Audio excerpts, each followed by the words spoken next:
Hello, everybody, and welcome to round 9 of 18 of the 2025 ARC Formula One World Championship. We are here from the incredible circuit de Spa-Francorchamps, and we are very, very excited to get underway here for qualifying. I'm here with Matthew Stotts. Yes, sir. How you doing? And I'm doing great. I'm sure they're That's all good. doing great too, but they can't respond to you, unfortunately. And as always, I'm AJ Knickel, and I'm here to commentate this race. We are just in the opening stages of qualifying here, just getting the cars out of the garages, got some people on outlaps following along with Ryan Messer here. Some storylines headed into this race. We have a couple new reserve drivers, Zach Preston, longtime ARC member and now returnee, in the garage currently, and the Williams in for Racing Predators. Oliver Knott returns, this time in a Mercedes as opposed to a McLaren, as we saw last week, as both McLaren drivers are here. And Jake Dassa, for an NLR driver, is here reserving for CL7 Racing in the V-Carb. Last week we had a race ban for the Alpine driver that we saw spinning around on in the back the entire race, that being Away's Kane. And, or sorry, Kane Woods, I believe. And, yeah, so got a couple of stories there to cover. But yeah, we're running along right now with Xander Wilds, who's just starting his lap, always a pole favorite, so we'll take a look at what he can do here. I'm really intrigued here to see how the what's the downforce on some of these cars like against others. I guess we get a real understanding of it here in like the first and third sector to understand if they're running high wings or low wings and all that sorts of stuff. Yeah, I think what we're mainly going to see in this race is a fairly low wing, but I mean, as you said, this track creates a bit of an opportunity, especially through the middle sector, a window for those who want to run some higher wings to make up some time. Obviously, that can play against the people in the back, as they are not going to be able to really pass. The only place you can really pass, obviously, on the straights, that being a massive problem. But if you're in the front, higher downforce can be a bit of a beneficial thing to have, as it allows you to Right. pull away in the middle sector and then just kind of nurse that gap. As we see Well, both Haas's on the front row right now, Sean Reese ahead of Alexander Lopez, but it won't be long here before we start seeing some lower lap times. Oliver James across the line, Xander Wiles across the line. Oliver James still in that upper spot there. Ryan Messer, I believe, will be next across the line. I'm going to turn on our track map for everybody watching here, as we have 3 more cars crossing the line. The Alpine of Finn Baker, the Aston Martin, who seemed to have just been on a cider lap of Jamie Cavallini, or maybe made a mistake.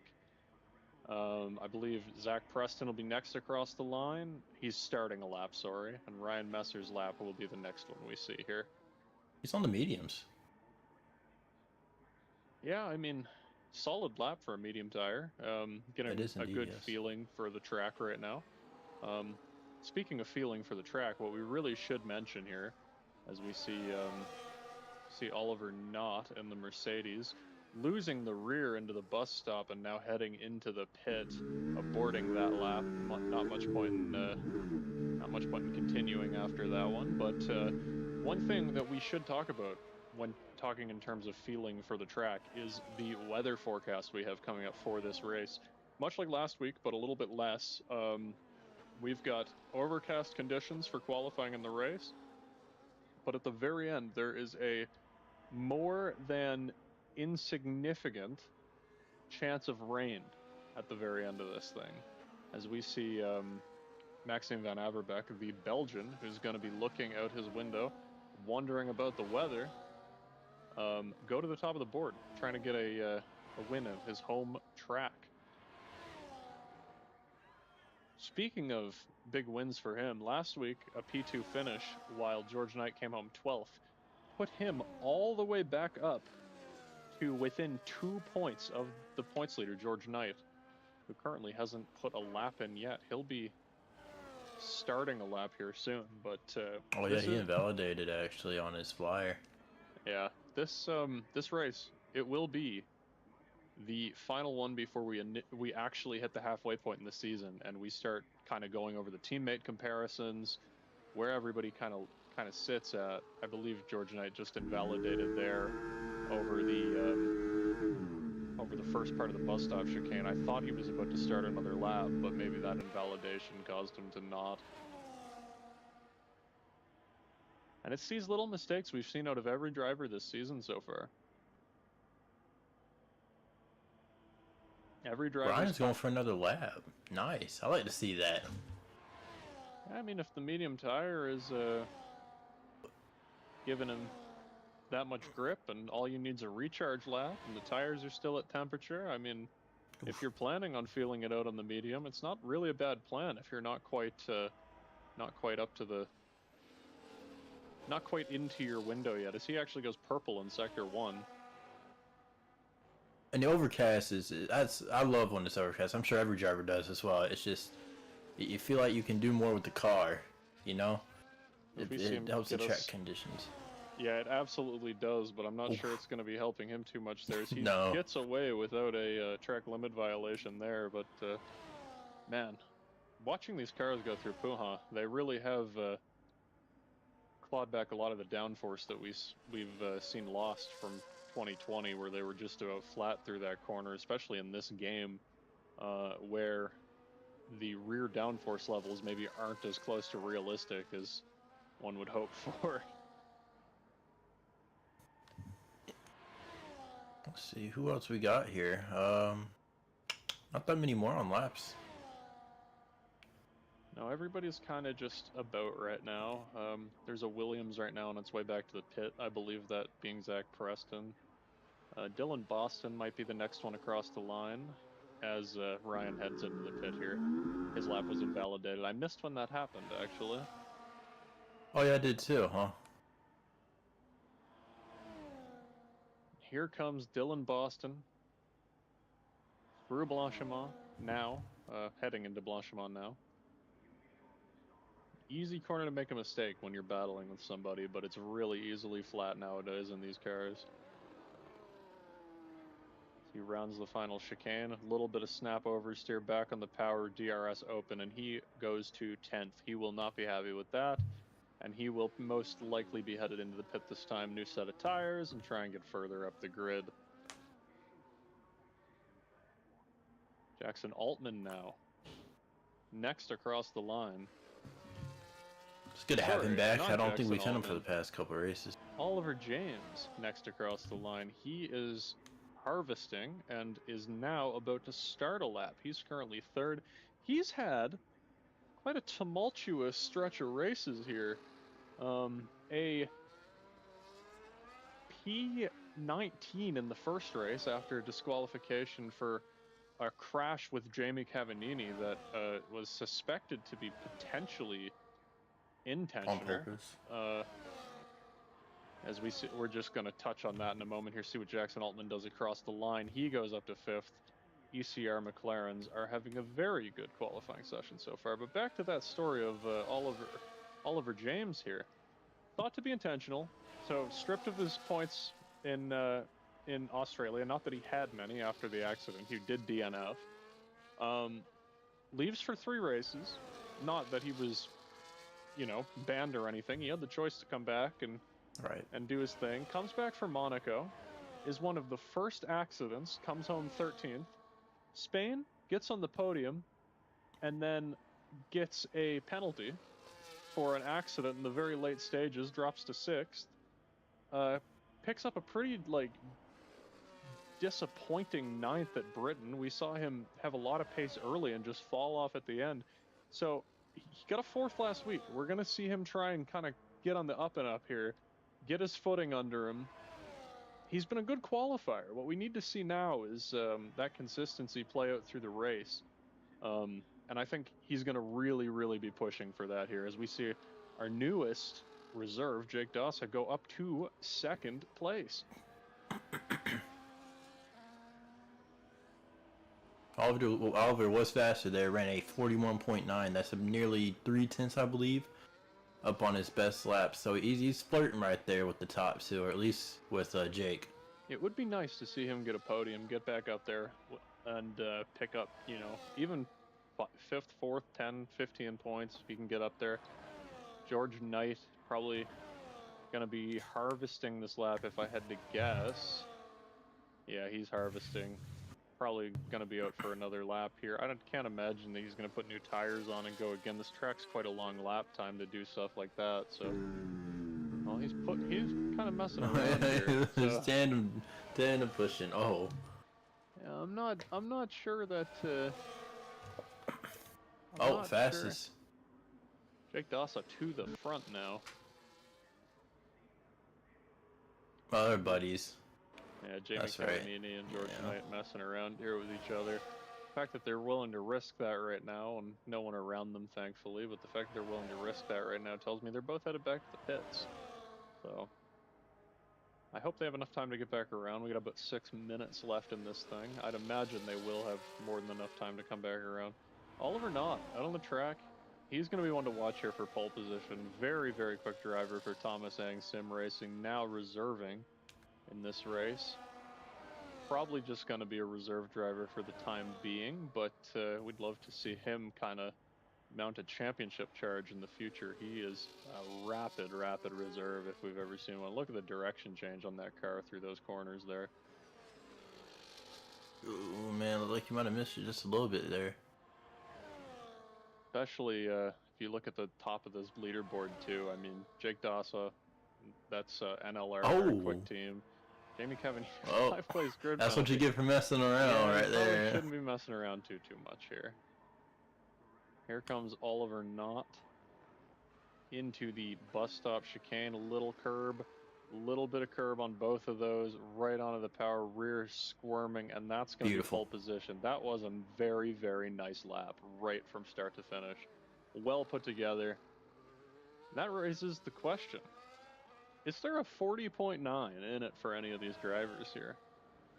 Well, I'll tell you what, if it is, I think it's going to come from this top 3. I mean... We obviously know Takubi, he could do pretty much anything, you know. If he needs to top a lap, he'll top a lap.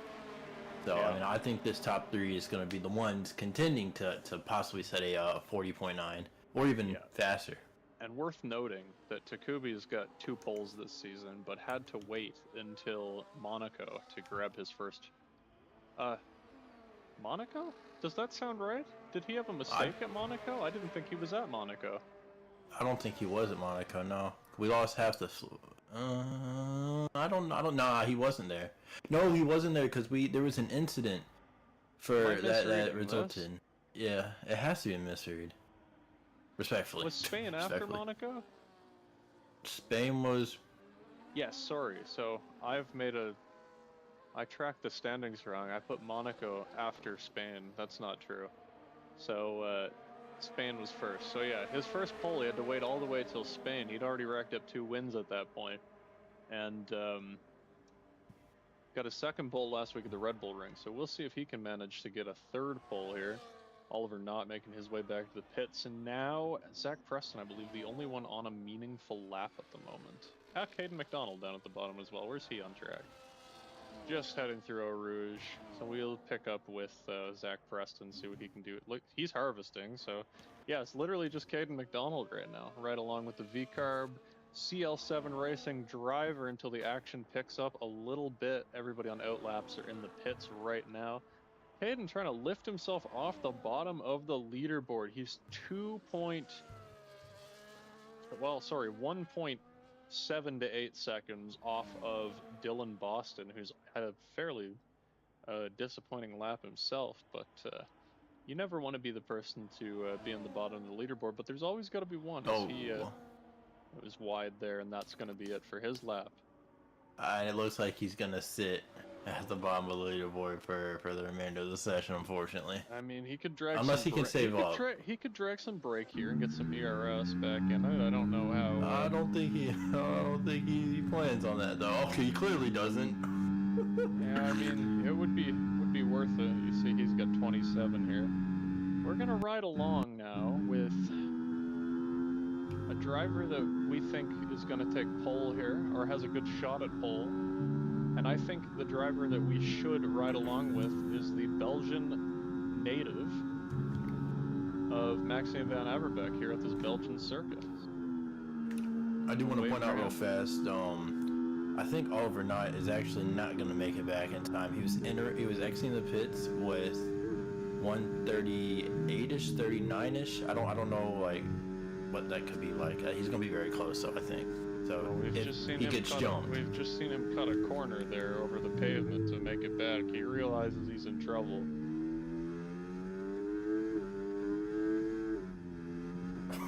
oh boy, yeah, he's all right, yeah. I don't know the legality of this. I don't know that there's anything against that in the rule book, but we ride along now with Maxime Van Averbeek into turn 1 here at La Source, onto the power, headed down this straight, down into Eau Rouge on the left, up the hill, sweeping right just over the curb, over Radillon at the crest of the hill. Keep it tight here to the right. Obviously, we know the F1 game, you don't really scrub speed by staying tight, you just keep lap time. Already down to 50% ERS, now medium, takes as much curb as he can through there. These curbs are fairly flat in this game. That one being one of the only raised curbs there on the exit. Now through Bruxelles. Through No Name, sweeping across that narrow curb there. Now into Puha. What a corner this is in these cars. Flat 7th gear, scrubs the speed off just from the turn in. Through Campus and into Stavilo. He's keeping it well within the lines, but it's still a pretty rapid lap so far. This corner can be deceivingly tight. Tony is going to be close. Jake Dassa did not make it back in time. Or sorry, Jake Dassa retired. Oliver Knott is back in time. Or is not back in time. My goodness. We go around, or came through Blanchimont, braking for the bus stop chicane. Took a little more curb there than he maybe wanted to take, but if he can manage here to get back on top, right to the top of the leaderboard, 40.819 at the dying moments of this thing. What a lap from the Belgian at his home circuit. 7/10 is insane, and he still has a set of sauce. Jamie Cavallini cannot improve on his lap, and he's going to be starting from the back with that 5-place grid penalty. Only one more driver left to cross here. Finn Baker in P12. Lap still valid. What can he do in this Orca Racing Alpine? Lifts for Blanchimont. I wonder if he's got, well, maybe he's off pace. That's why I look at his time. Yeah, he's off pace. Possibly AI driving, I'm realizing now. It might have been. Yeah, I believe that was AI driving. He remains 12th, obviously. What a pole position for the Belgian at his home circuit. Good stuff from him. Well, you never want to leave, never want to disappoint the home crowd, Yeah, and that makes 2 straight pole positions and 3 career pole positions for him. We have quite a race on our hands today. We've got a very, very close top 3. Jake Dassa in 3rd, 2nd place Oliver Knott, and Maxime Van Averbeek in P1. Headed from 4th on down, we got Oliver James for East Coast Racing. Then we've got on the 3rd row, championship leader George Knight, joined alongside by returnee Jackson Altman. Xander Wiles all the way down in 7th, unexpected from him given his qualifying performances. Ryan Messer in 8th. On the 5th row, we have reserve Zach Preston and Jamie Cavallini. Then Sean Reese and Finn Baker on the 6th row. Alexander Lopez and Dylan Boston on the 7th row. And rounding out the grid, you will see, I believe, Caden McDonald. Obviously, on those last couple rows, there will be some swapping going on. We've seen a couple of grid penalties. 5 positions for Finn Baker in the Orca Racing Alpine and 5 positions for the Asphalt Racing Team Aston Martin of Jamie Cavallini. So those 2 are going to be dropping to the bottom of the grid. And again, Chance of rain in this thing. The strategy here may well be to start on the hardest tire you can possibly start on and try and make it to the rain. I don't know about you, Stotts, but that would be my call. I mean, hey.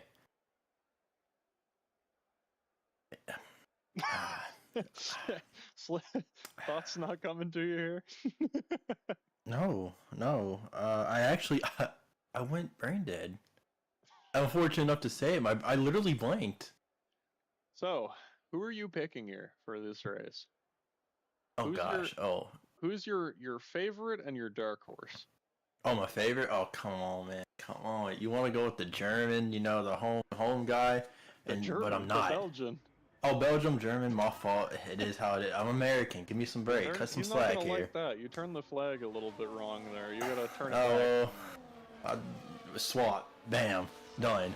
But now I'm going with the new guy, Jake Dawson. I just don't know. I feel, something about new guys coming up in here. You know, that is my my fast guy pick, my sleeper pick though. I think I'm going to rock with gosh, I'm gonna rock with Jackson Altman. We haven't seen him in a couple weeks, I believe, or it's been quite some time. Yeah, I was gonna say you have unfortunately taken my sleeper pick, so I'm gonna have to pick somebody else. Yes, that's what I'm talking about. So, very squirrely there from Maxime Van Averbeek. Speaking of, I mean, I was actually considering George Knight here because if we go by the statistics, the first two races were won by Vision 47 Mercedes, and the second two were won by Nuclear Fusion Racing Saubers. The next two were won by Mercedes, and the next two were not won by Mercedes. So if we go by the statistics, it should be a Mercedes winner this week. I am going against the grain here, and I'm picking last week's winner, the reserve, Oliver Knott, to win this race. We saw him go wheel to wheel with Maxime Van Averbeek last week. He absolutely stood his ground, raced very clean. I think he's going to be a force to be reckoned with and trying to make a statement against Maxime Van Averbeek at his home track. Dark horse, I think we have to go with Jamie Cavagini, who has shown repeatedly he can show up on the podium. He's 14th on the grid, but he's a very clean driver, and we can expect from him some positions gained and, you know, a renewed sense of interest here now that he's been off a week. We see. Oh, someone's downlooped it back there. See a V-curve spinning in the back. That's my pick. And your pick, Jake Dawson, having issues here. His teammate down there, 13th, and the grid being rounded off. What is going on here with the NLR V-carb? Or sorry, the CL7 V-carb. This is quite a... Yeah, we got another one back there. Who is it? That is George Knight, I believe, heading up to 5th place. They've been sitting on the grid for a very long time. We may have to give our drivers implement a bit of a brush up on the rules of the formation lap here, that 10 car length limit that is in the rule book. We have 4 red lights, 5 red lights, and the lights are out. Angling himself toward Oliver Knott. The two are very close together. Will Oliver Knott make a move down the inside into La Source? He does, but I believe the Sauber will keep that run out, and Jackson Altman falls all the way down to P10. Dylan Boston picking up some wing damage at the very back. He's missing an end plate, but it's going to be Maxime Van Averbeek who leads the way over Oliver Knott, and then Jake Dawson in third. Now Oliver Knott peeking the inside, tucking back in, keeping the slipstream. We see Xander Wiles in the back making a move on the Haas of Alexander Lopez. Down the inside goes Oliver Knott. He's not going to quite make the move, but he does keep his nose in, and he may clear this position here as we have a yellow in the back. Sean Reese has gone off. Now Ryan Messer also involved. These two at the front, side by side, a little swirly on the curb here for Oliver Knott. These two still side by side through No Name. Unheard of on the first lap, and they cycle off into single file headed through Puha. Now Oliver Knott leads the way.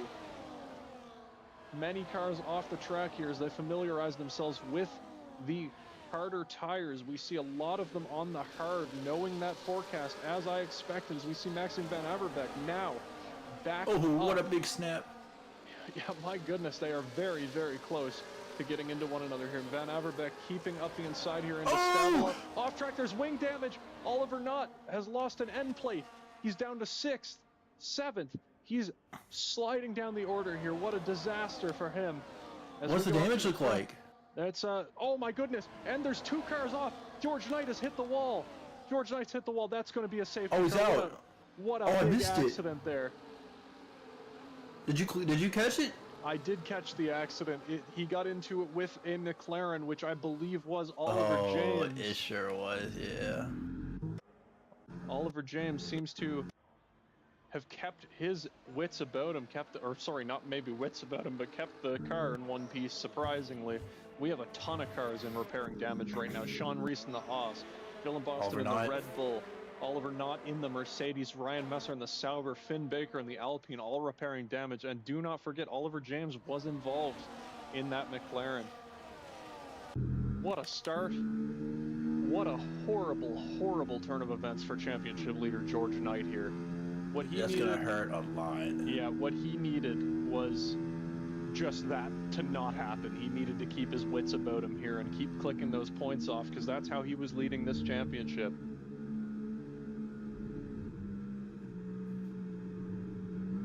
I'm gonna go take a little peek at the chat, see if any frustrations being let out. You know how they can be in there. Hayden McDonald quietly P13 to P5 for the Australian. Oh, that's crazy. That's actually insane. Oh wow, good stuff for the young guy. Absolutely.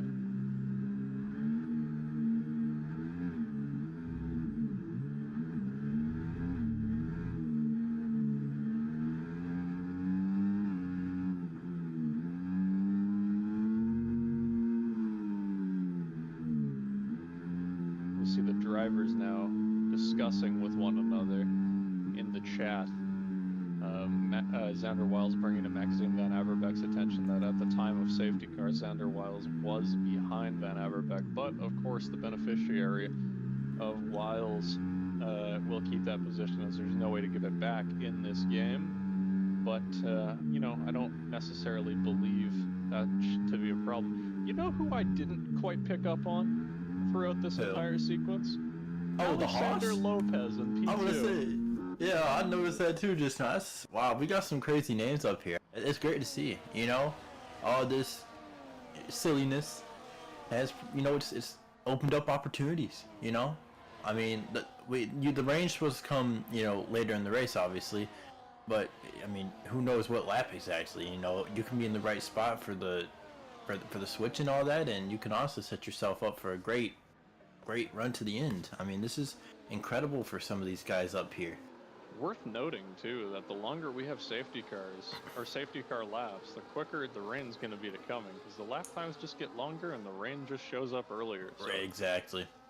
It might make people who might have started on a medium tire, which admittedly we should probably take a look at and see what the tire choices are. We've got Caden McDonald on a soft tire, but Alexander Lopez on a medium.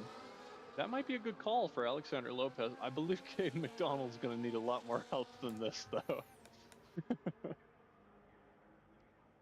But remember, 22 laps, this isn't necessarily a high degradation circuit. We know that. No, it's really not. Yeah, it's really not. And it's quite a short race, too. I mean, real life 44 laps, it's over pretty quickly. The only shorter race that we see is Monza, and that race is even lower deg, but this one is probably next on the list as far as degradation goes, over degradation divided by lap time, we'll call it. Yeah, I mean, if this was a dry race, I'm not saying anyone would do this, but I've seen it happen before just for, you know, testing out, you know, how the wear was. I've seen people pit on lap 2, lap 3, oh, yeah. throw the hards on, and they're easily making it to the end, so you can realistically pit as soon as you can. Might not be the fastest strategy, but it's certainly viable in terms of making it to the end as these drivers go past that new MotoGP shortcut, or maybe not MotoGP. I don't know if they go here, but World Superbikes at least. Keep the riders from flying into the fence there around No Name. Wall's pretty close. Get motorcycles on this track. But the F1 cars won't be fussed about that corner, obviously. I'm looking in the chat. I might want to keep an eye out. I don't know if it was George. I don't think it was, but someone was lagging pretty bad. I don't know if we saw it, but I'm wondering if that could have also played into the D and F. Just gotta keep an eye on that up front, probably. Anyways. Oh, my goodness. Going green? I didn't mean to do that. Nope, safety car not in yet, to my knowledge. Oh. Nope, safety car Yeah, I was gonna stretching say, off into the yeah. pack. Sorry, I didn't get the notification there that it was headed in. Maxime Van Averbeck typing in the chat. We might hear from him very quickly before this goes. He seems to think Oliver Knott will be back up to the leaders in 3 laps of racing. So we'll keep an eye on that for the Mercedes driver down in P13. My Mercedes pick is not looking so good here, and I'm glad I went against the grain against George Knight, but man, I hate to see it as there's contact already between Caden McDonald and Maxime Van Averbeck. Just a little tap there, not quite sure what Caden McDonald was doing, but I will say Van Averbeck was quite a ways behind. Those softs obviously warming up a lot quicker than the hard tire in the start sequence. Jake Dawson already stretching that lead to about 0.8 of a second here. Really caught the rest of the pack napping as we see the Haas leading the Ferrari of Xander Wiles up the hill. I believe Xander Wiles is going to pop out here. Slight contact. The Haas nearly loses it, but keeps it together here. Everybody just about single file to my vision here behind the boards. And what we really need is a slight yellow flag to get rid of this safety car board in my top left, since as a spectator, I still have that issue. But I would hate to see a safety car again for anything. Sean Reese down to 14th. We see Oliver Knott continue his little push up the field here, up to 12th. He's passed the car, or up to 11th, sorry. Next on the menu for this guy is Ryan Messer. Obviously, he's going to be smelling blood in the water every corner here as he pops down the inside here at campus. Ryan Messer just about hanging on. Will he switch back to the inside into Stavolo? Thinks better of that because it sets him up for the outside of the corner. And he's going to just about stay behind. Maybe get on the overtake here into Blanchimont, maybe? I hear some contact being made. Gaining. Some pieces falling off the Aston Martin up ahead. Just floor, absolutely. Oh, we got a V-carb. V-carb. Oh my goodness. V-carb. He got caught for a 10-second contact with him and Oliver James. Wow. I was wrong place, wrong time with the camera angles there as we see Caden McDonald fall to the back of the pack where he qualified on pace. Jake Dawson now up to a 5/10 lead. Xander Wiles within 0.5 as well, as we just mentioned. Maxime Van Averbeck probably popping out here with the hard tire and the overtake employed here. Oh, maybe. Xander, what a smart move. He thought about it. He used well. Yeah, smart move, but thought too much of it there, and unfortunately got the time penalty. He will be the first one here to get a time penalty for track limits. Let's hope he keeps his head down and stays in this thing. He's been known for a couple early exits after frustration. Oh, we got one driving off. James in the wall hard. He was very hard in the wall there. I wonder if he clipped that grass, maybe on the entrance there? Yeah, like on the outside? It had to have been. Shame for Oliver James here is that's not really what you want to see, but it did clear my safety car glitch at the very minimum. Oh no! Jake Dawson, some side-to-side contact. Nope, sorry. Did he was hit loose. The curb and spin? He was loose. Yeah. No, he was coming off exit. Actually, it was exit. He was getting loose, and he just kept trying to gather it. Huh. Yeah, Jake Dawson now falling down the order, making it really easy for Maxime Van Averbeck right now, who's now all the way back up to first. And you know who's all the way back up to fifth? That is the Mercedes of Oliver Knott. Oh, and he sets fast his lap, making his presence well known. He actually throwing the hards again. Oh, that might be the same hards he started with because he pitted twice. I wonder if he put those hards right back on. I think he did, because he was further down the order than I maybe would have expected Oliver James into the pits for that new front wing. This is going to be awesome to see the Haas taking the lead right here. Oh, man, this is beautiful. This is awesome for him. Yeah, Alexander Lopez been needing a good result. He's had some very, very eventful races over the last little bit. We've definitely seen it. What he needs is the rain to come quick. Yeah, and most definitely. Because otherwise, I hate to say it, but I think he may be swallowed up. But very, very good race for him so far. We heard him say before this race, he was prepared. He felt good about this race. And I'm feeling good here watching him. I love to see this up at the front. New faces leading laps. Genuinely great race so far with the order we've got. Just very shaken up and randomized and varying strategies, at least up here at the front. And it's going to be so important for these guys to stay within DRS range of each other. Xander has kind of lacked off a bit of Maxium here. And honestly might be getting saved a little bit from the help of, the Haas being a little slower, I'd say, in certain portions of the track. Oh, he goes a little wide. Oh, he got clipped! Spinner, Xander Wiles spun around. He's going to be on his way across the grass, hitting the bollard, on his way back through. Okay, thankfully still ghosted there as he falls all the way down to P11. Unfortunate for him. Maxime Van Averbeek, we missed the overtake for the lead there. They're side by side, and not side by side anymore. Mr. Knott. Yep. Absolutely unfazed by the start of this thing. Back up to the top three within only a couple laps, and the Haas back through to the front again for Alexander Lopez. We saw him go hand over hand on the steering there in the bus stop chicane, but no worries for him.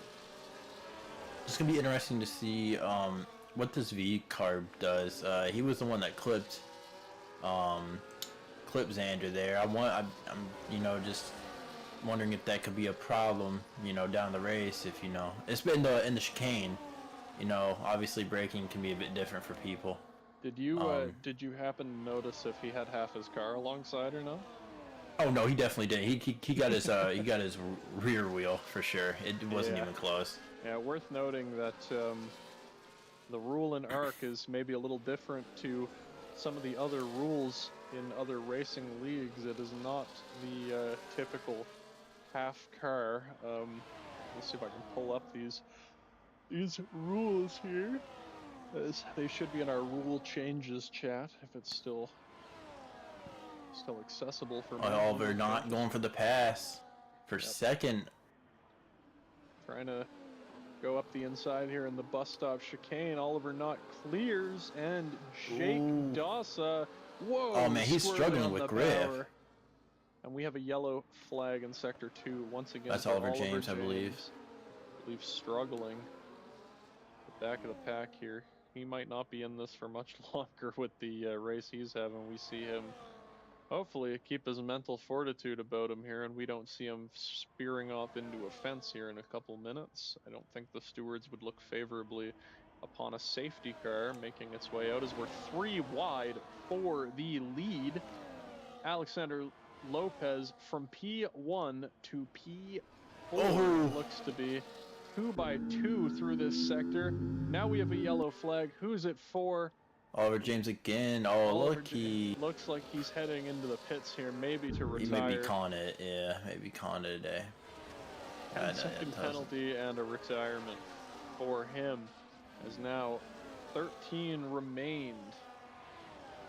Well, we talked about that with Oliver James. He's a really good qualifier, no doubt about it. It's just struggling to put races together, whether it's his own fault or someone else's, just struggling. Absolutely.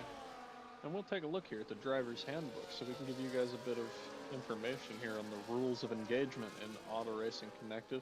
Got Maxime Van Averbeek back to the lead. I didn't actually quite catch that overtake.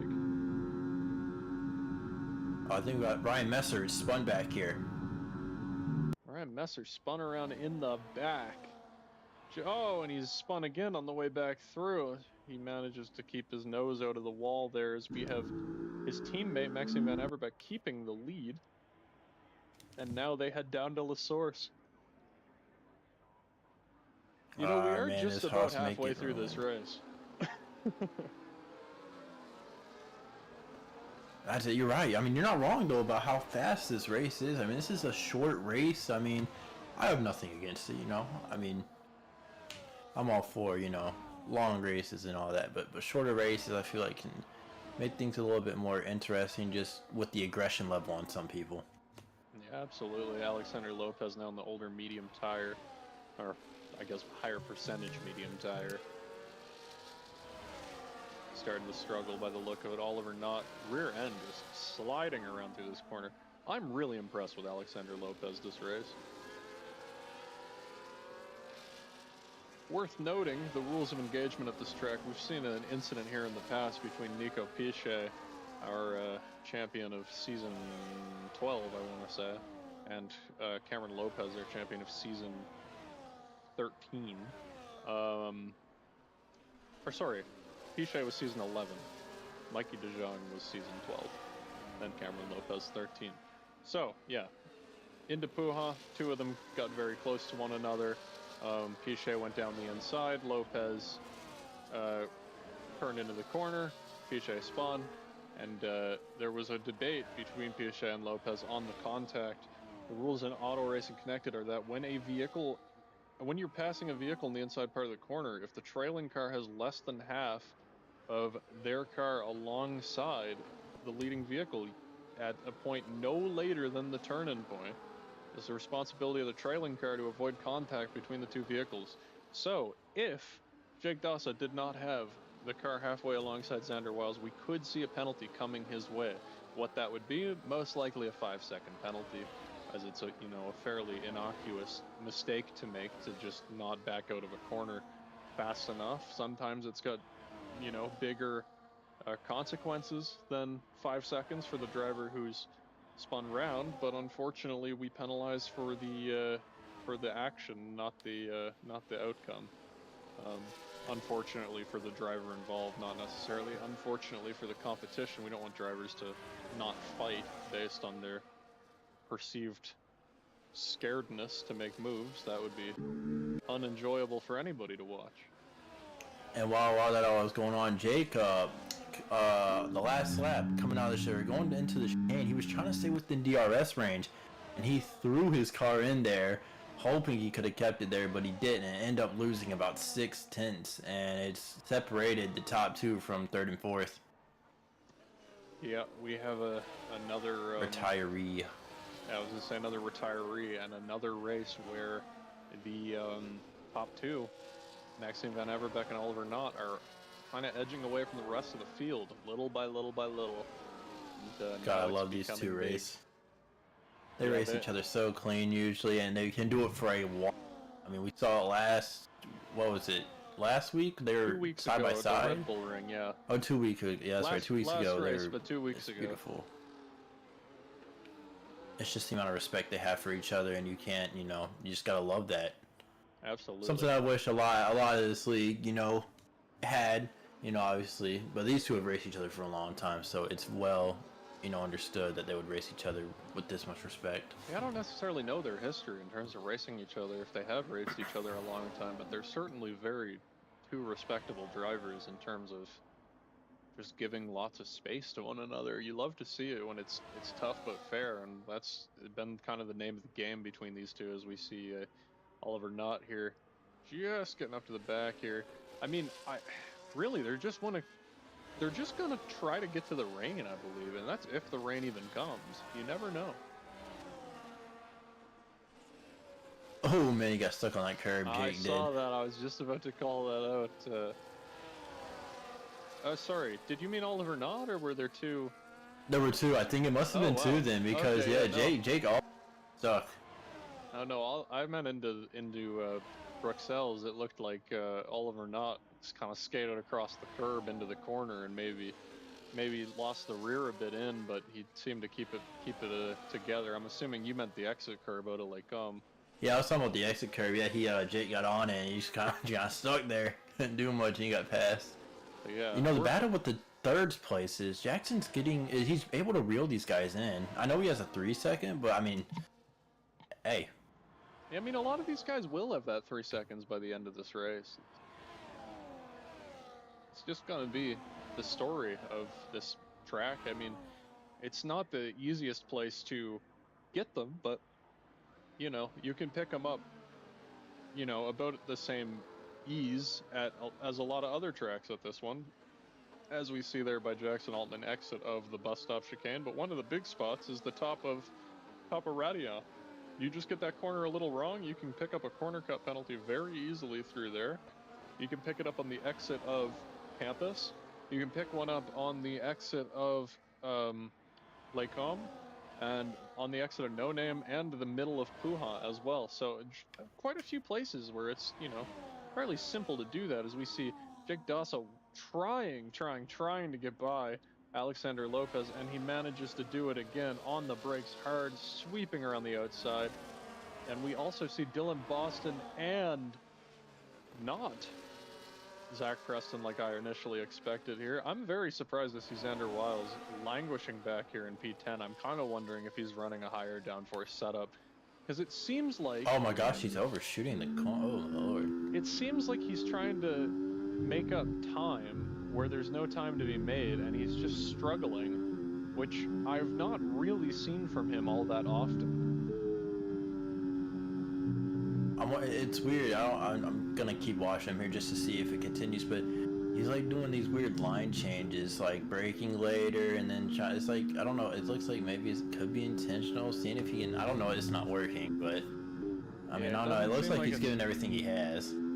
Yeah, it seems like he's just struggling a bit here, and I've also noticed with the changes in direction on the steering wheel, like you mentioned, it's, you know, not quite working for him in this one. Speaking of steering wheels, we should pivot into one of the obvious things in this race. Cameron Lopez missing from this race in that other Mercedes. We see the Ferrari Xander Wiles just kind of ruin the corner exit again. But yeah, Cameron Lopez not in this race. Speaking of steering wheels, he has upgraded after a problematic steering wheel to a new steering wheel and is currently having some issues with software random shutoffs at specific moments for the driver of the other Mercedes. So we'll hope to see him back very, very shortly in the other Mercedes. And now Alexander Lopez back up into P3. And look who has joined the fight. Hello, Mr. Oh, bye-bye, Mr. Altman. Yeah, he's gone now. And now he may even drag Finn Baker up to him. All these guys on a very similar strategy. I am loving this from Alexander Lopez in this race. We've had a lot of podium drivers in this season. We've seen Xander Wiles pick one up. He's in this race. George Knight DNF'd, obviously. Cameron Lopez not here, but you know, Maxime Van Averbeek, Milan van der Linden, Ryan Messer, Oliver Knott, Owais Kane, Jamie Cavanini. Like, we've got a lot of podium finishers in this season. Matthew Forrester, Oliver James, Aidan McCarthy, Jacob Whitby, Josh Mayo. Like, I'm finding this to be a very competitive field. And I think we may see another first-time podium sitter in this race. This being Alexander Lopez. This is what ARC, you know, has kind of been looking for, right? We you know, ARC had this a couple seasons ago. I believe it was Mikey DeJong and Al Hazmi and all of them, you know, keeping the field pretty close. But this feels more spread out, as into like who can grab podiums. You know, you got, like you said, you got all these different guys picking up podiums, and I think this is the most we've seen in a long time for our, you know, F1, which is great. Absolutely. I think it's amazing. And we've gone a very long way from, when there's a slight side-to-side contact there between Alexander Lopez and Jake Dassa there for P3. We've got the McLaren here of Jackson Altman catching up as well. Finn Baker Very, very good race. Oh, Oh, contact between the Jake two. half spun. Oh my goodness. Looked like there was very slight contact after the initial spin. Oh, Altman in the wall. Oh well, shoot. I think that's what happened to the other McLaren driver as well into that corner. Skates across the curb on the entry and just nearly hits that wall. We saw the other McLaren driver actually end up in the wall, but Jackson Altman manages to keep it out. Jackson might have caught it for him. quicker, thankfully. What I was going to mention was that Finn Baker, P5 now, that's 10 points. I want to play a guessing game for you. How many points Finn Baker has this season? This season, oh man, this is putting me on the spot. I could be really wrong here in a good and bad way. I'll give you a hint. It's far less than 10. Oh, sorry, it's not far less than 10. It's 9. I didn't see the 7th place because it was. Well, I'm gonna be honest with you. I don't know if I was gonna be able to even. I was gonna be higher. I ain't gonna lie. I don't look at the points like I should. At least for the mid pack, which I should. You know. Basically, it's worth noting. There's 20 cars in any given race. He's 25th in points on 9 points. So this has been a competitive field. We've had 30 point scorers this season of 37 starters. So that's a very high huge percentage. A little bit of contact with the Haas and the V car. Man, they're just really stuck racing each other. They are, and with only 7 laps left, we're going to be on the lookout for that rain at any given moment here. See if it even comes. It may not. I was about to say, how crazy would it be if the rain doesn't come? I mean, and these guys are kind of just thugging it out, just waiting. I would love to see the rain not come because it might not make the win all that interesting. We see Alexander Lopez down the inside of Puhan, keeps it on the track. What a gutsy move there from him. That medium tire is getting old, but it's it's going to be tough to hang on for too much longer here. As we see, I'm telling you, this V car, he's had problems. His traction, he's just not had the greatest traction. I wonder if his rears are cooked. That's the only thing I can assume. Because it's been like that since lap 1, quite honestly. Yeah, I was gonna say, now we see Finn Baker all the way up to 4th. Craziness. Yeah, no, what I was gonna mention is that the idea of the rain not coming is a little tantalizing here because a lot of these drivers on the hard tire would have to basically come in on the last lap on a soft and shoot out for position. It might not make the battle for the lead all that interesting since only one of those drivers has already fitted both tires, that being Oliver Knott. So he'd be the winner. They're gonna go side by side? They're gonna go side by side up a Rouge. Oh my god. Oh, that's rain. Oh! Contact! Jake Dawson backwards. Jake Dawson backwards. The rain has started. The crowd pumping their fists. The rain is starting. Jake Dawson retires from the session. And we have a 3-wide, not quite 3-wide maneuver here at Zach Preston. We start to see the rain coming down. This is where the action really begins. We saw, oh my goodness, that was near contact. That was tight. Yeah. Between Jamie Cavanini and Zach Preston there for P8. Oh, there's a wreck. They did wreck. Let's contact Xander and Jamie. We have a Sector 2. Oh, Zach Preston's left the session. We're going to really quickly take a moment to send him a new invite. My apologies for interrupting the battle here. That I would hate to see him lose a good finish here off of a connection issue, but it something was also happened to Oliver Knott. I didn't even catch it. He's just fallen off the pace. This is all it's been. Really? He's been slow. Oh my goodness! Oh my gosh! Gone. I think he's just gonna pit. Yeah. Into the pits. And now we take a ride along with the drivers in 3rd on. Where are they headed? Are they headed out for another lap? They're all into the pits, except for Jackson Altman, who stays out.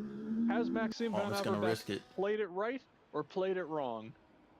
He's no. That was slower, don't you think? That was a bit slower. He's headed up Eau Rouge. He's on an old hard tire. The rain is falling, and it is falling quickly.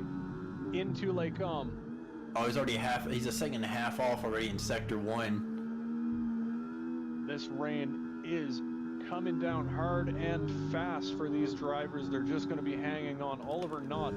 Let's watch the speed difference between Oliver Knott and Jackson Altman through Lake Elm. We ride along with the Mercedes driver. Look at how much time we're going to see.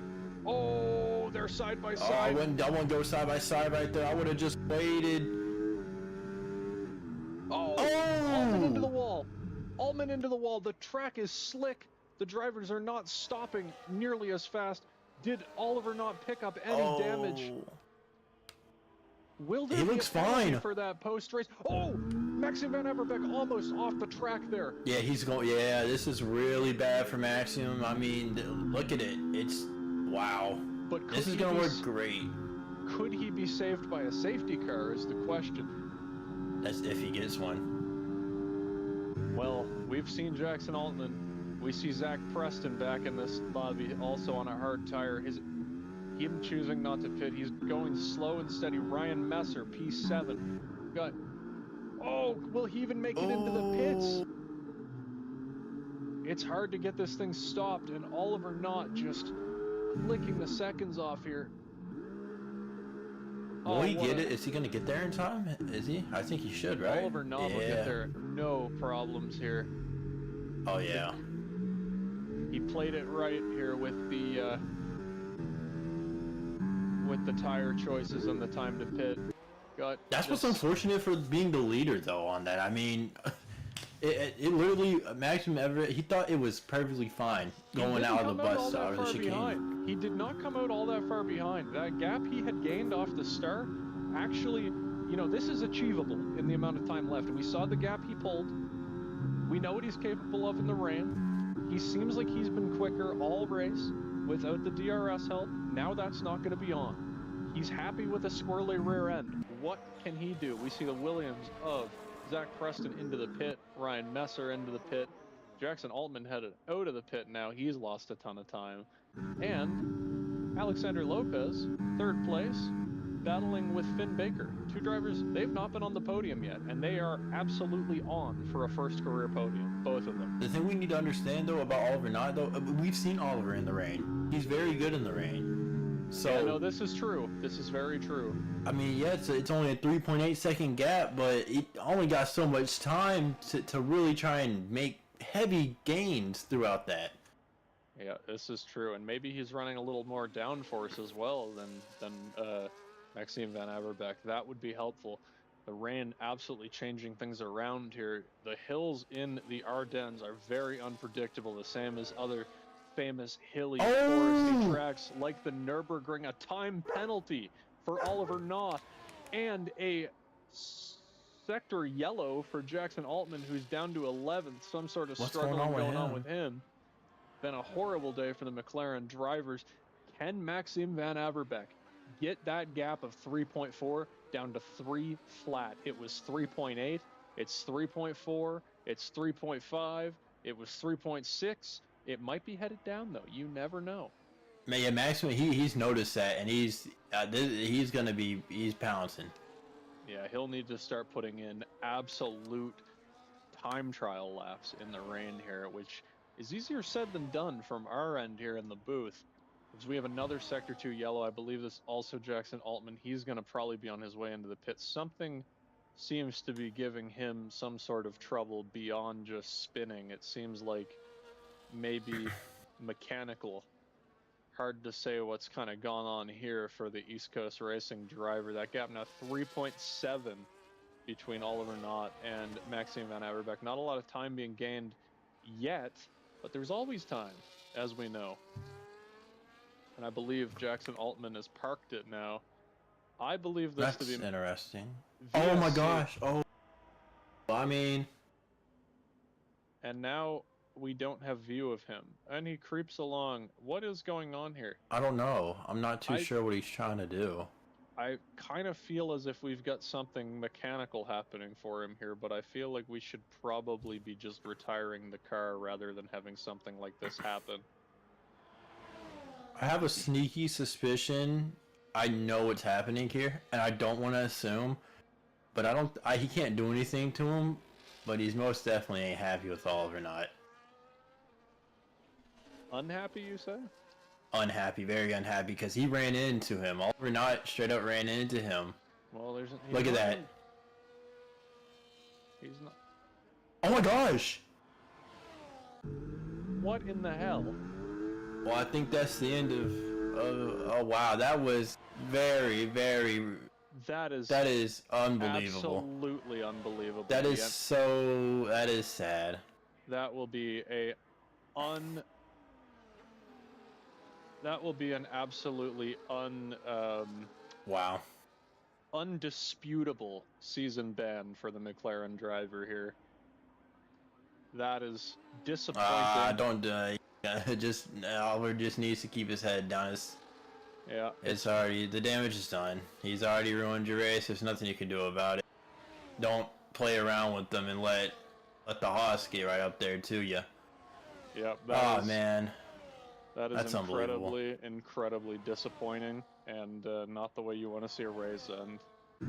And worth noting, there is precedent in incidents like this, intentional crashes where drivers who have been intentionally crashed and been en route to victory have been given their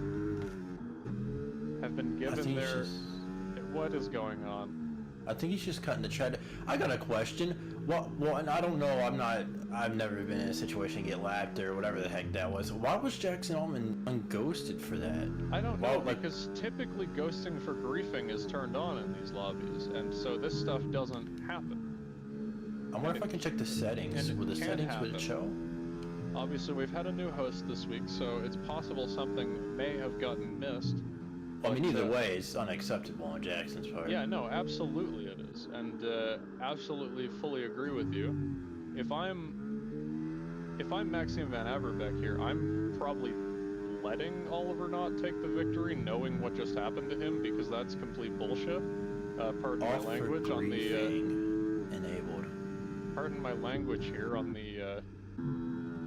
What's he sitting on the track for now? What's he doing? I would love to. I'm going to be honest. If we see this happen again, it's worth noting we do have precedent for intentional crashing, causing the.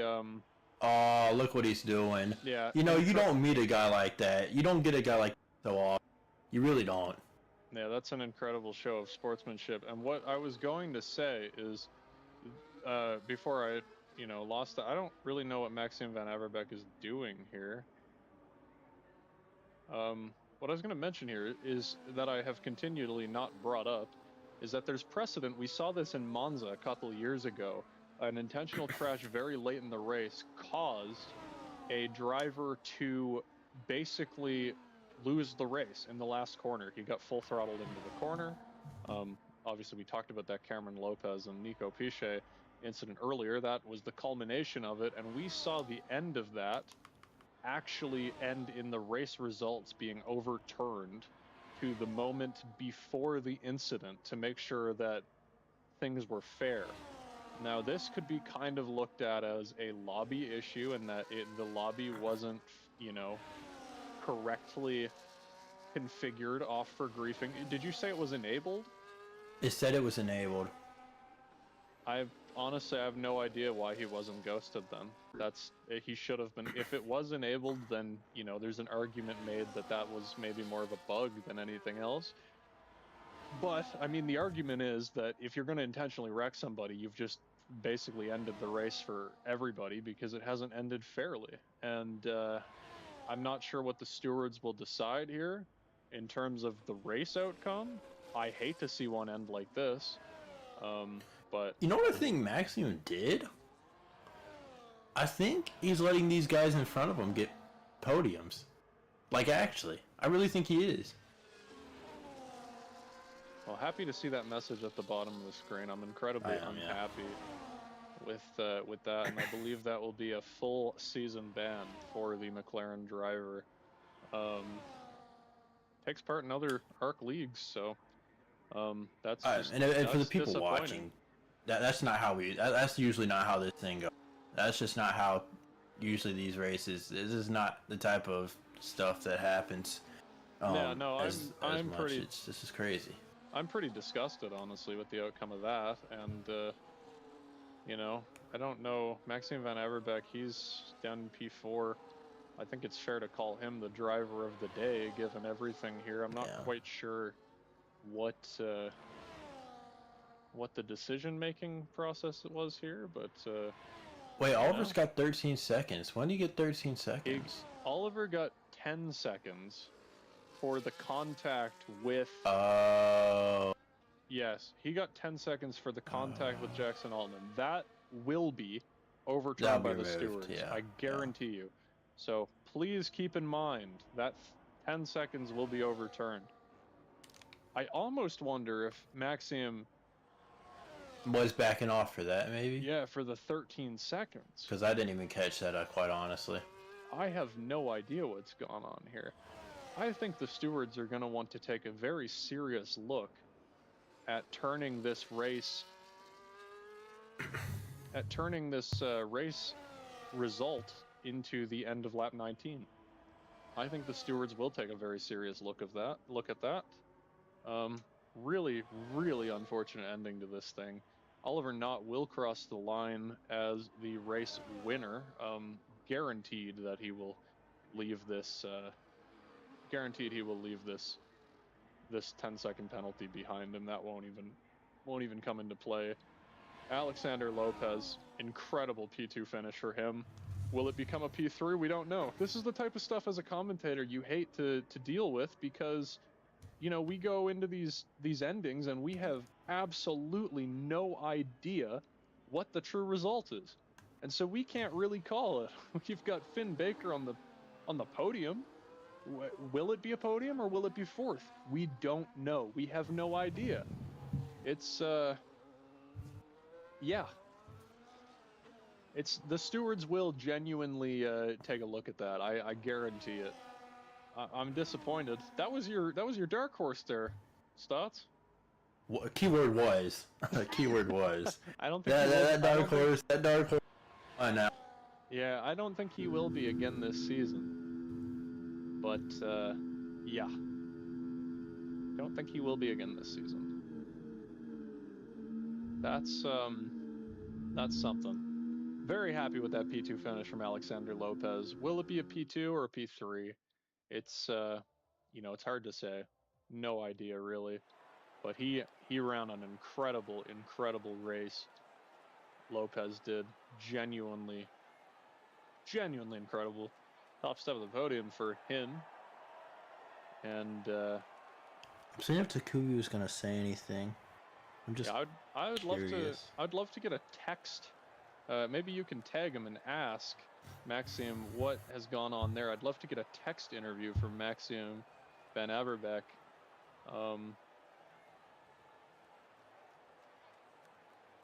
But yeah, that was something. The end of this thing. Oliver Knott, fastest lap, 144.23. This league does not do fastest lap points, but he'll come away with 18 points minimum. That'll be 25 once that 10 seconds is overturned and becomes 3. That'll be very clear. Don't know what Maxime Van Everbeck will be coming away with. We really have no idea on the results for this thing. What we do know is the bottom kind of points finishers, everybody from 10th on up, we know got points. And so some big notables here for points. Ryan Messer in 7th. New face in P8, Zach Preston back in the league in F1. His first F1 start, 4 points on the board. He's battled with connection issues.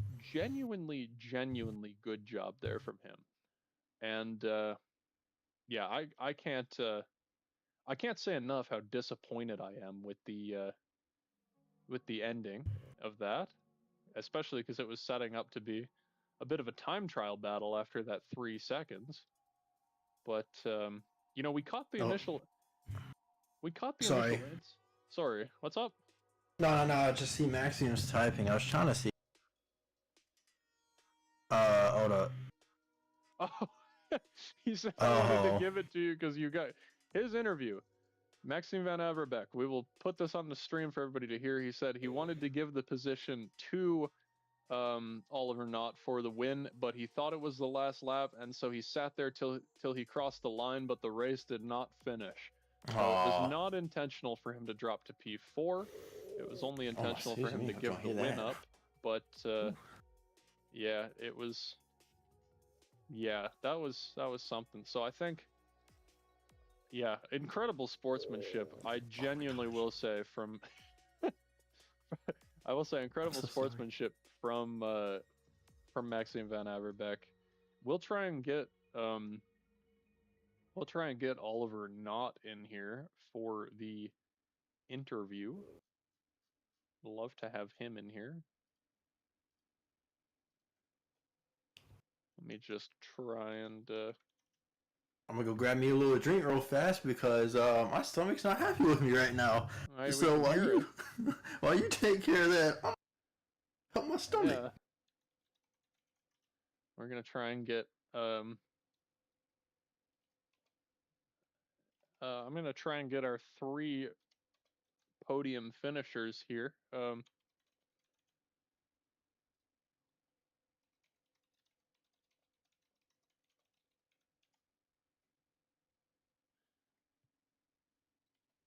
As we wait here for our three podium finishers. My apologies here as we wait. I've accidentally opened Mozilla. My bad. Clicked a Discord link I wasn't meant to click. And now, firstly, we will interview P3 finisher Finn Baker.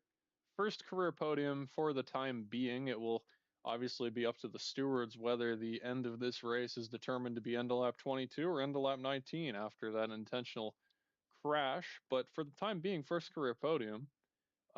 Genuinely incredible race from you. We've seen you double your points tally from the rest of the season. What happened in this race to put you on the front foot here, get the pace going again?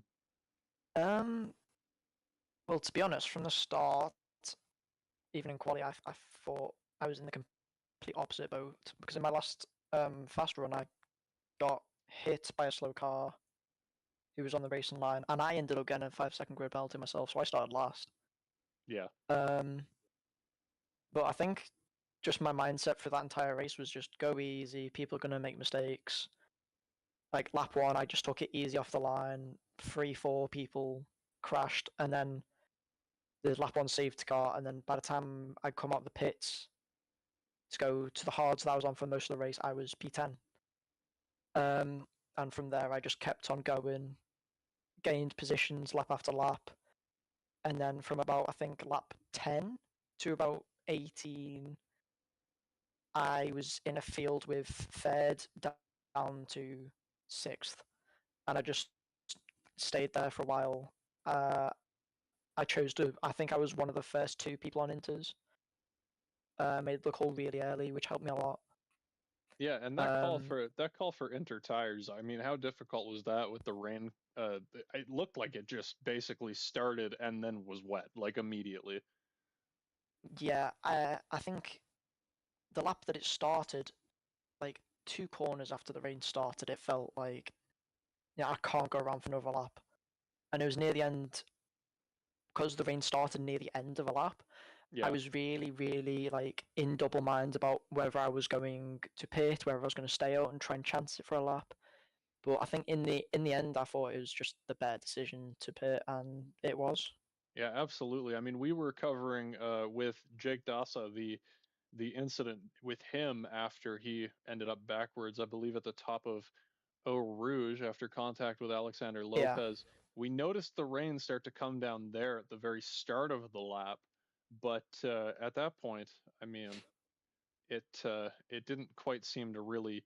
I don't know if it wasn't affecting you guys yet enough to even see it at that point. Maybe we got it a little quicker on the stream, but yeah, you guys definitely. It seemed like it started and then the tap turned on basically, and that was it was mm, very, very interesting to watch, especially from the leaders. But P3 for you, you had 9 points before this, best career finish of a seventh after a DNF in Monaco, best career finish of ninth last week in Austria. I mean, you're turning it up. You've got now this will be 24 points on the board, which should slingshot you up into the top 12, sorry, top 14 in points. Um, Mm. that is a big difference. I mean, I would imagine it feels a lot better to be P14 than P25. Have your goals shifted at all for this season, and what kind of are they going into the second half here? I feel like because our team through this season, I've been the only consistent driver in this team. I've been having reserves here, there, and everywhere, and then my first full-time um, teammate is obviously didn't race today. I didn't even have a teammate today, so I've just been in the mindset of trying to get my team the most points I can as possible, not thinking about me drivers because I know some of the people in here are much quicker than me. I've just got to drive my race and see how far I can go in the championship. Really. Yeah, and worth noting, I have one final question, and that's when we can expect a return from that second driver, Santi Ortiz, for your new team, Orker Racing. First season in F1, you've been through a couple reserves. I'd imagine Santi Ortiz is the driver you're waiting for to maybe make that return and start building. Obviously, his name being the or part of the team name. Yeah. I do feel like we're trying to get him back as soon as possible, but it probably won't be even the case that he will be back this season. It's much more likely the case that he will be back for the start of next season, hopefully. Well, And we if not, we'll have to find a permanent driver until then. Yeah, absolutely, and we'll be waiting for sure for that next season as well. You guys continue the good work. You were last in points before this race. Undoubtedly, you'll be P9 minimum. I believe you may have even jumped up to P8 in the standings. You'll have passed CL7 Racing in the V Carb, and you may have passed FR Racing in the Red Bull, but I'd have to double check on that one. Obviously, All right. Haas was the one you're battling with. P2 finish for Alexander Lopez. Great work from you, Finn Baker. We will pivot to the next question. Have a good week, man. All right. Yeah. Thanks. And now for our P2 finisher, Alexander Lopez. What an absolute stunner of a race from you. We've seen you have some eventful races, especially Spain was the one that we saw a lot happen to you. And then we also saw a lot happen to you. That was Silverstone. Yeah, Happened to sorry, me a a lot lot. happened to you at Silverstone. And then even at the Red Bull Ring, we saw a couple incidents happen to you. It feels like a Yeah. lot has just kind of been snowballing for you, but it seems like, under control. This is your fifth career race.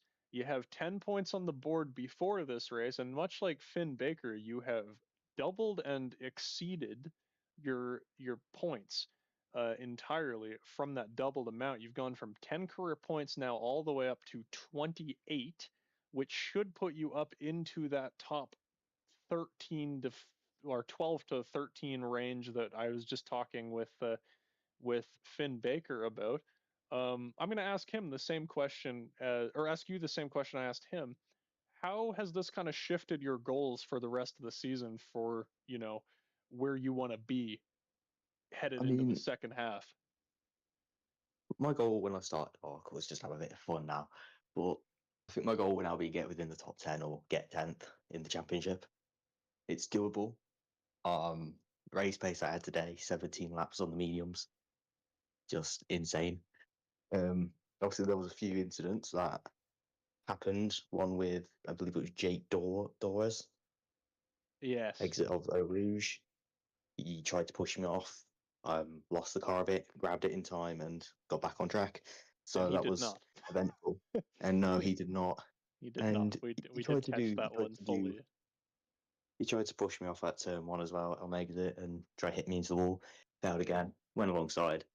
Overall, it was silly racing from him. We could have worked together the entire race. He chose to stay back and fight, obviously deliberately to create that big gap that the leaders had against us.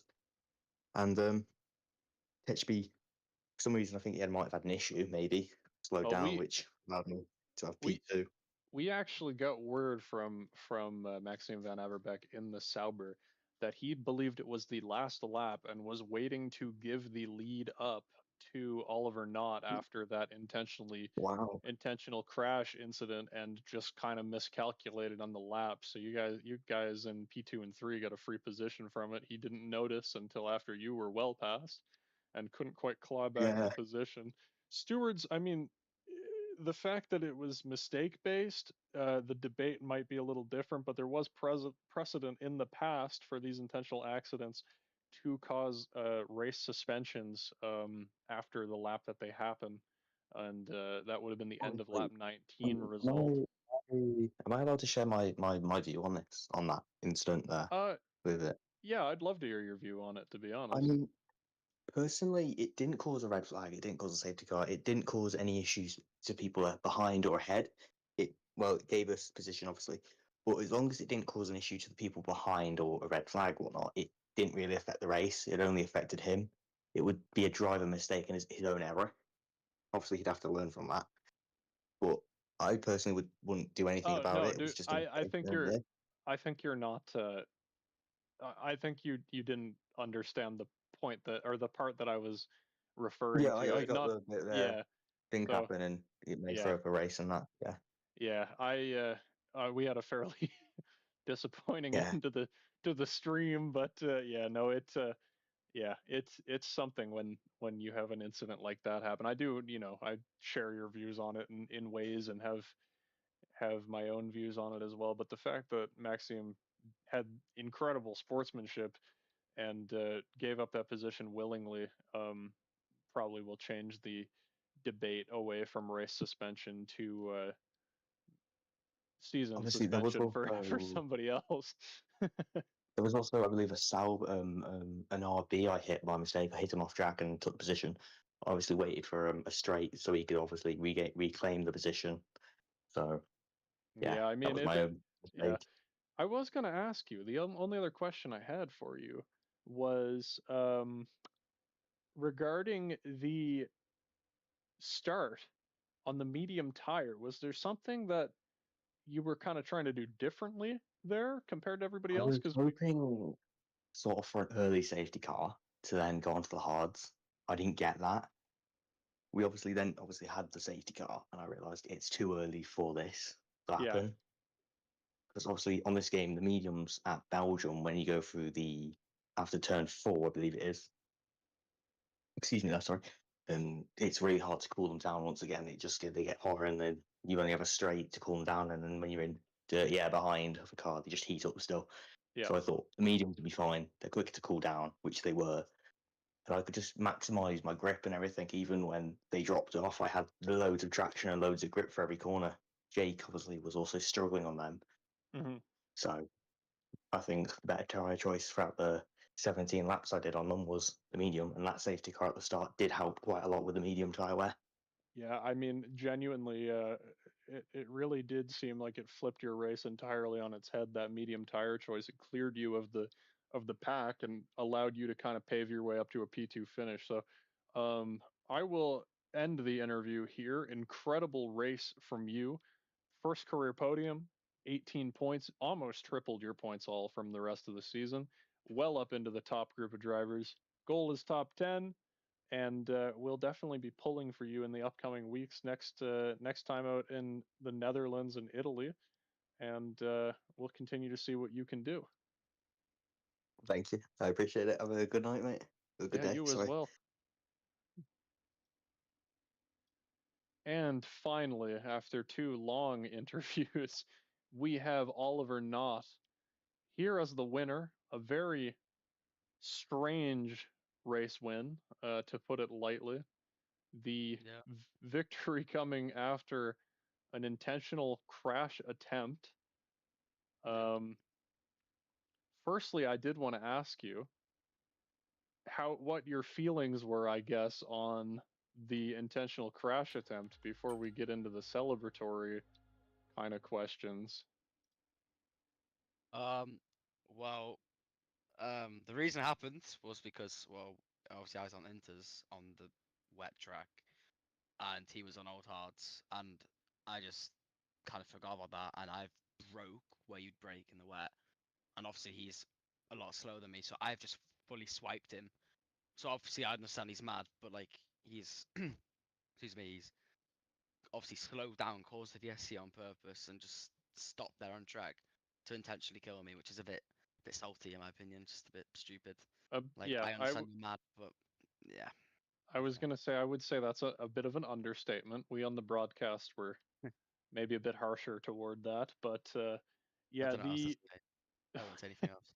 yeah, I can imagine the thoughts in your head at the moment of were a little bit harsher as well. But the we did we did notice though that the first off the tire compound was a very good decision from you. You didn't follow Maxime Van Averbeek around the track. You came in early for that tire that ended up pushing you ahead of the field or ahead of him by about 2.5 seconds. Walk me Yeah. through that tire choice. Um. So I'd already made a mistake. I was in his DRS, and then I made a mistake. I lost the DRS, and then I made another mistake again. I lost like another second, and then I made a mistake again into the bus stop on the lap I boxed. I lost probably another second again. So I was like, okay, I'm boxing finters. And by the time I came out, there was water on the track. So I was like, okay, this is the right decision. But honestly, the gap could have been so much more if I didn't make those mistakes. If I didn't make those mistakes, I don't think the incident with Jackson would have happened either, to be honest. But yeah, I don't know. It's just I thought Inter would be the best choice because of how wet it was and how undrivable it was, and obviously it was. But Yeah, and I mean we did catch the incident with Jackson, that big deficit with you on the new Inter and yeah, him on the old hard. In the moment you described it as you kind of swiping across him on our end, it yeah, kind of it looked looked on yeah, our it end, looked I mean, it looked more as yeah. if he pulled into the racing line as you had already committed to braking. So I don't know if it maybe looked different on your end, but we didn't really get at least on my end, I didn't really get the vibe that it was an intentional, or not, sorry, not intentional, an accidental incident where you would even be fully considered at fault. But it does happen so fast and with no replay in these live streams that maybe my initial diagnosis on that was wrong. We saw that massive gap get overturned to Maxim, and then obviously after the contact with Jackson, he got ahead of you. But then the what we would call maybe the unpredictable or unthinkable for a lot of people happened. We saw an incredible show of sportsmanship from Maxime. He wanted to give that position back to you, and I just kind of wanted to know your thoughts on that as well. Um, yeah, I don't know. Well, he said to me in the chat, he said, to be honest, I just wanted to give it to you because I got hit by Jackson. But he said he also thought it was last lap, so he just sat there until he crossed the line. But obviously, it wasn't the last lap. So Yeah, yeah, that's what he said in the F1 in the chat, the general chat. But yeah, I didn't. Yeah, I don't yeah, it know. was. It was. I think it was a mixture of both sportsmanship and just yeah, I thought it was last lap. Yeah, I think he was gonna give the position to you regardless, and I genuinely think he did think it was the last lap because he was parked right before the start finish line. And so my assumption is that he's entirely truthful there.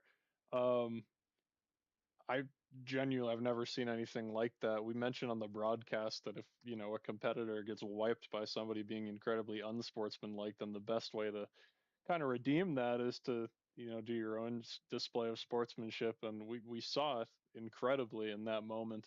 You guys raced closely and cleanly all race with minimal contact. Um, Obviously you walking away with a win here. The 10 Yeah, seconds overturned because of obviously the contact. That would be an instant overturn. We could call that one right on the broadcast. yeah, I'm not really sure I have any other questions for you, but I would like to say a congratulations on the win. That's two starts and two race wins. This one probably significantly more unpredictable than the first one, but in similar yeah. conditions. Can we expect the same in a dry race? I'd hope so. I'd hope so. Um, I don't know. Usually, I don't feel like I'm that good at the wet, but maybe I'm better than I think I am in You the seem rain. like you got a handle on it for sure, but yeah, Yeah, we did. That was more of a facetious question, I should say, because we did see you pick off at the start there from. Oh, that was the other question I meant to ask that I forgot to ask. What happened there in that first lap incident? Wait, the first lap? Yeah, when you dropped from P2 or whatever to P14. What did? Oh, yeah, I was side by side with the Kubi, and he got on the curb at Stavolo, and the curb unsettles your car really bad, so you just automatically spin. So he span and gave me wing damage, and I went into the gravel. But it's fine. I don't care. Is what it is. Yeah, Because I no, that's safety car. that's And what I then thought yeah, happened. yeah, but then also as well there was that happened. I was like, oh crap, my race is done. But then I look in front of me, and there's like two people tire hooking, and then they're in the wall. I don't know Yeah, what happened there, but yeah, no, they just tire hooked, and then they went in the wall. So the safety car came. I yeah, was like, we okay, that's fine then. we caught everything on the. Honestly, I feel like we've gotten pretty lucky in terms of the broadcast in this race. Yeah, We caught pretty much all the big accidents as they happened.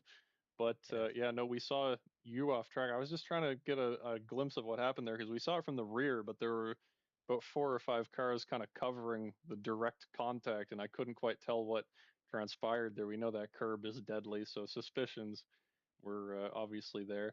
That gives you 50 points in the championship. That'll push you all the way up into P5 at the minimum, really. uh, which is But, yeah. crazy after 2 races. Um, we know the McLaren seat is open. Is there interest from you in a full season effort for the end of this thing? Maybe. It depends. If I can one be bothered doing all the tracks, and two if I have the time, because obviously it's like kind of late, and it's whether I can be bothered or not. And at the moment I have been like, oh yeah, I won a race at like 11 a.m. p.m. Sorry, but like I mean I don't know. Sometimes I don't like being full time. I don't like Well, committing. we're doing our best to recruit even in the questionnaires. Hmm. So Yeah, of course. we no, the incredible race from you, really Thank you. going through all of the tribulations and incidents that happen in that to still come out with a win is nothing short of special at the very minimum. Whether or not you show up in the bulk of races from here on out, or just minimum, we or just a couple, really, we will definitely be looking for you to continue your streak of race victories. Congratulations, and I will talk to you next time. Thanks. Hopefully I'll be here next time as well. I'll keep you. Also, You, as well, before I go, you're being added by Xander in the clips and highlights. I think he wants you to show him. He wants you to watch my POV of killing someone. maybe I'll take a look in the after the race, but gotta get through the sponsor plugs now. Oh my bad. Sorry. My bad. No worries, man. Have a good one. Yeah, you do. My bad. So yeah. See ya. So now, Stott's still not here. He's had a terrible stomach cooperation at the end of this thing. We've gone through the driver interviews. We are basically half an hour after this race has ended. A lot to get through in this one. New faces on the podium, incredible show of sportsmanship, incredible show of unsportsmanship, and tons of incidents, tons of incredible racing. It's the type of thing that you can expect from a circuit as conducive to racing as the Spa-Francorchamps circuit. And we will definitely be looking forward to another race here in 2025B on F125. Speaking of F125, have you ever been interested in running your own racing league? Well, I do know a place that you can do that very easily and for free. It is called simleaguepro.com. And if you want to put together a racing league for your friends or for a ton of public people, their drag and drop system makes it so simple to calculate points. It is accessible for people on just about any racing game that exists. And you will definitely want to check that out, whether you're a league racer or a league owner. You will find tools there to help you find your next race. On top of that, when we talk about racing, the number one thing you want to keep up with is the drama happening off the track in real life. And one of the places you can keep up with that drama is divebomb.com. That is dive-bomb.com, a community run news website for motor racing. They cover stuff from Formula One to Formula E to NASCAR to IndyCar to Extreme H to Rallycross and basically everything in between. Incredible opinion pieces written by very, very passionate people in the motorsports industry, a lot of them younger and trying to get their foot in the door in the motorsports world. So I would highly recommend going and checking them out. And it's worth noting that they help us out a lot with um, promotion and just being genuinely helpful people over at DevBomb. On top of that, I think that just about covers it up unless I wanted to shout myself out for the Instagram. So instead of doing that, I'm just going to tell you guys to go check out the divebomb_arc Instagram account if you want to keep up with all the stuff happening in arc. Tons of stuff going on. Tomorrow we have Assetto Corsa from Bathurst. That's a 1.2-hour race starting in the pitch black of the night at the Mount Panorama Circuit. I'll be racing.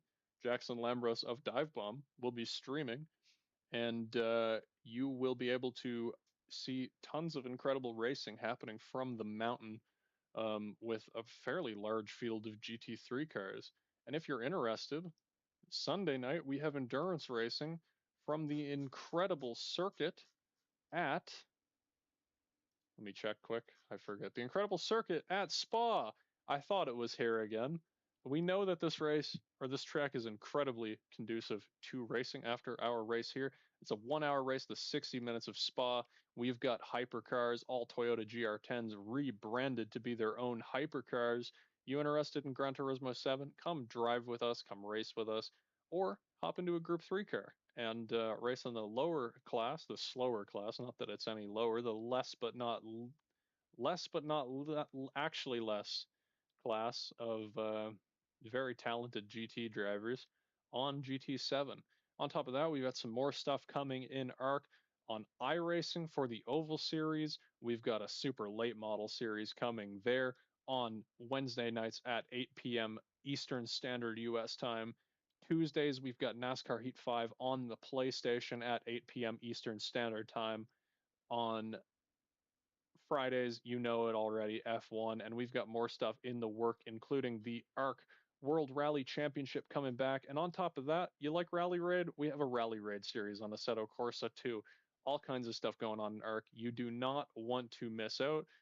Go to our Discord, link in bio, sign up, join the club, and we will definitely see you at the next race next week from the Circuit Zandvoort in the Netherlands.